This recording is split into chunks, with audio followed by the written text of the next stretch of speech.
वक्त न्यूज ने एक हफ्ता कबल ही रानी बाग की खस्ता हाली की खबर नशर की थी, जिसके बाद रानी बाग में इंतजामिया की जानिब से बच्चों के झूले, पौधे और दरख्त दोबारा लगाए जा रहे हैं। ताहाल सूबाई वजीर जाम खान शुरू अपने हल्के में कायम हैदराबाद की वाहिद तफरीका रानी बाग पर कोई तवज्जो नहीं दे रहे और न ही उन्होंने अपने हल्के में कायम इस वाहिद तफरीका का दौरा किया। मुनासिब देखभाल न होने से चिड़ियाघर के जानवर भी मरने लगे। खाली पिंजरों में मुर्गियां, बकरे, जंगली कबूतर डाल दिए गए, जो कि इंतजामिया की कारकर्दगी पर सवालिया निशान है। 2008 में ज़िला हुकूमत के दौर में साबिक नाज़िम ने हैदराबाद के रानी बाग की हालत ज़ार को बेहतर बनाते हुए इसे आवाम की तफरीह के काबिल बनाया था। तफरीह का आने वाले लोगों ने इंतजामिया और सूबाई वजीर जाम खान शुरू से मुतालबा किया है कि फौरी तौर पर रानी बाग में सफाई सुथराई के इंतजाम को बेहतर बनाया जाए। रानी बाग हैदराबाद में हम घूमने के लिए आए हैं, लेकिन यहाँ ना तो शेर है ना ही हाथी है।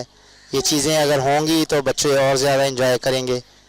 तो मेरी हुकूमत से गुजारिश है कि शेर होना चाहिए, हाथी होना चाहिए, जिराफ होना चाहिए। यहाँ पे वैसे माहौल तो सही है, लेकिन यहाँ पे कोई देखभाल वगैरह सही नहीं है।